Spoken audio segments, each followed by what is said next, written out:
앞으로 해군이 구도에 있어서 이번 오다의 설정 비틀기는 상당히 큰 영향을 줄 것으로 보고 있습니다. 최근 가장 큰 논란이 되고 있는 내용이죠. 피지컬이 왕이 알고 보니 폐왕색 패기가 있었다는 것입니다. 우리는 원피스 초창기부터 가프에게 폐왕색 패기가 없다는 설정이 이상하지 않았습니다.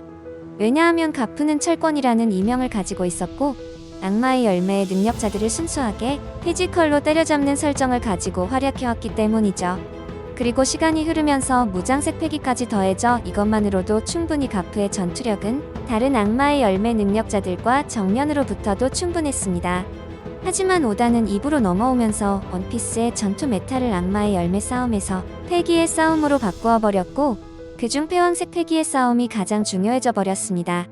그렇기 때문에 오다는 가프의 밸런스를 위해서 가프에게 폐왕색 패기가 필요하지 않았나 생각을 해봅니다. 가프가 이대로 스토리 라인에서 사라져버리면 모르겠지만 최종장에서 가프 역시 아직 정리해야 할 전투가 있기 때문에 폐왕색 패기가 없는 상태로 싸움을 진행한다는 건 말이 안 된다고 오다 역시 판단한 것 같습니다. 매우 러프하게 생각해봐도 가프가 검은 수염 해적단에게 잡혀있는 상황에서 가프가 우리에게 보여주지 않았던 폐왕색 패기를 등장시키며 새로운 구도를 보여줄 수 있기 때문이죠. 하지만 이제까지 가프에게 폐왕색 패기가 없다고 알고 있던 독자들은 오다가 너무 급조해서 폐왕색 패기를 넣은 게 아니냐는 질타를 받기에 충분하다고 보고 있습니다. 애초에 폐왕색 패기가 있었다면 과거부터 꾸준히 언급이 됐어야 하기 때문이죠. 이제 와서 비블카드에 폐왕색 패기가 있다고 해버리면 당연히 이런 논쟁이 벌어진다는 겁니다. 이로써 자신의 절친이자 동기인 센고쿠와 가프는 모두 폐왕색 패기를 사용할 수 있게 되었습니다. 이렇게 보니 이 두 명의 조합이 정말 무섭네요. 대불의 능력자에 폐왕색이 가능한 무적의 철권을 더한다는 것은 웬만한 사왕 해적단은 이 두 명이 다 폭파시킬 수도 있을 것 같은데요. 정말 우리가 기대하고 있었던 그 장면이 펼쳐질 수도 있다는 거죠. 센고쿠가 자신의 동기를 구하기 위해 검은 수염 해적단을 습격하고 두 명이 동시에 폐왕색을 분출해서 해적섬을 일망타진하는 그림까지 이렇게 뽕이 차오르는 장면을 볼지도 모릅니다. 센고쿠를 설명할 때 해군 유일의 폐왕색이라고 했던 타이틀이 사라지는 것은 조금은 아쉽지만 그래도 가프의 명성과 체면을 위해서는 폐왕색 패기가 꼭 필요한 건 맞기 때문에 저는 가프의 폐왕색 설정의 추가는 찬성하는 입장입니다. 그리고 저는 가프가 하치노스를 공중에서 폭격하는 장면에서 가프 주위를 감싸는 이펙트가 폐왕색 패기의 분출과 상당히 흡사해서 조금 이상하다고 생각하기는 했었습니다. 물론 저와 같은 의견을 가지셨던 분들도 있었고 아마 애니팀에서는 오다의 이런 입김이 작용한 것이 아니냐는 추측을 해봅니다. 그리고 이어지는 새로운 내용이죠. 최근 오다는 원피스 110권 SBS에서 이제까지 공개되지 않았던 충격적인 내용들을 공개하기 시작합니다.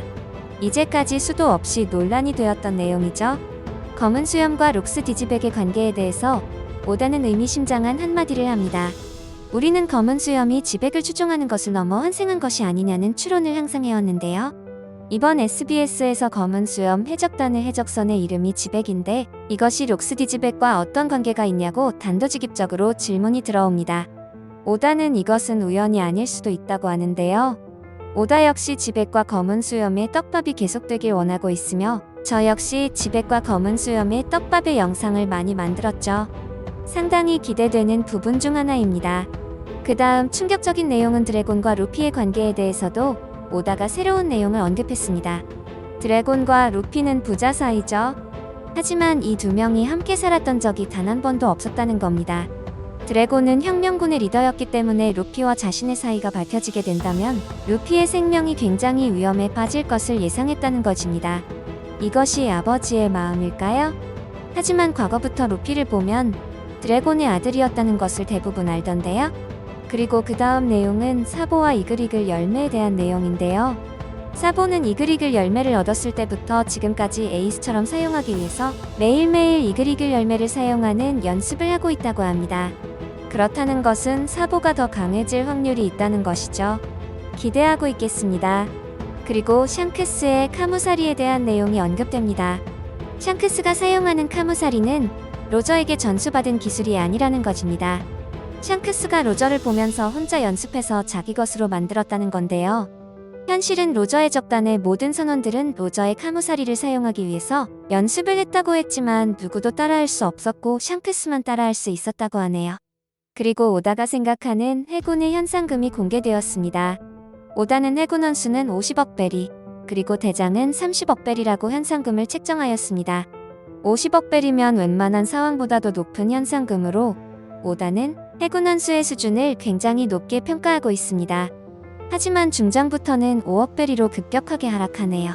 그리고 쿠잔과 검은 수염과의 관계에 대해서 드디어 언급합니다. 쿠잔이 검은 수염 해적단에 속해 있지만 쿠잔은 절대 해적질을 하지 않을 것이라는 편견을 오다가 해소시킨 것인데요. 드디어 쿠잔과 검은 수염의 관계에 대해서 오다가 풀기 시작했습니다. 쿠잔이 검은 수염 해적단에서 혼자 움직이는 독고다이의 포지션이라고 생각했지만 아니라는 것이죠. 오다는 이번 SBS에서 쿠잔에게도 부하가 있다는 사실을 공개하였습니다. 그 부하들은 검은 수염 해적단에서 쿠잔을 상사로 생각하고 따른다는 것이고 완전히 융화가 되었다는 것을 의미하죠. 하지만 오다는 이것을 강조하였습니다. 쿠잔은 검은 수염 해적단의 다른 간부들과는 다르게 검은 수염이 명령하는 모든 것을 따르지 않는다고 하였습니다. 이 부분은 다른 간부들과는 차별점이죠. 검은 수염 역시 쿠잔에게는 조금은 특별한 자유를 주는 것 같습니다. 하지만 쿠잔 역시 확실한 건 검은 수염 해적단의 일원으로 상당히 많은 사상자를 내고 있으며 해적의 모습을 보여주고 있다는 것입니다. 그리고 이번에는 새로운 해군 대장에 관해서도 새로운 정보를 공개했는데요. 2부에서 새롭게 등장한 해군 대장 류프교와 후지토라에 대한 내용입니다. 이들은 기존의 3대장과는 다르게 해군에서 어린 시절부터 성장한 해군들이 아닌 징병 시스템에 의해서 바로 대장의 자리에 올랐다는 건데요. 그래서 그런지 기존의 3대장들에 비해서 검증이 상당히 부족한 상태로 대장에 올랐기 때문에 전투력에서도 그렇고 해군의 신념이나 도덕성에서도 그들에 비해서 상당히 부족하다는 것입니다. 그리고 코비가 영웅으로 추앙받기 시작한 로키포트 사건에 대해서 정보가 공개되었습니다. 오다는 이 사건은 그렇게 중요하지 않다고 생각하기 때문에 메인 스토리에서 묘사될 확률은 매우 적다고 이야기합니다. 이 사건은 해적섬에 중요한 포네그리프가 있다는 소식을 듣고 로우는 로키포트라는 거대한 여객선을 납치하여 섬에 침투했다고 합니다. 이 배는 우연히 특정 국가의 왕과 중요한 귀족을 태운 배였고 하지만 로우가 타려고 했던 배는 사실 같은 나라의 국기를 개양하고 해적섬과 거래에 연루된 밀수선이었고 이 부분에서 큰 문제가 생긴 것이죠. 로우는 그곳에서 다른 해적들과 충돌했고 얼마 지나지 않아 코비와 검은 수염은 각자의 이유로 섬에 도착하게 됩니다. 그리고 이곳에서 세 사람은 힘을 합치게 됩니다. 이 사건의 결과로 검은 수염은 해적섬의 왕이 되었고 로우는 칠무해 중 한 명으로 인정받았으며 코비는 해군의 영웅으로 칭송받게 된 것이죠. 모두가 윈윈인 상황이 발생한 것이죠.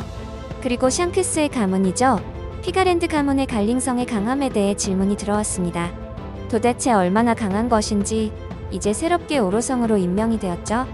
오다는 갈링성은 굉장히 강하다고 말하고 있으며 특별한 이유가 있다고 합니다. 특별한 이유는 무엇일까요?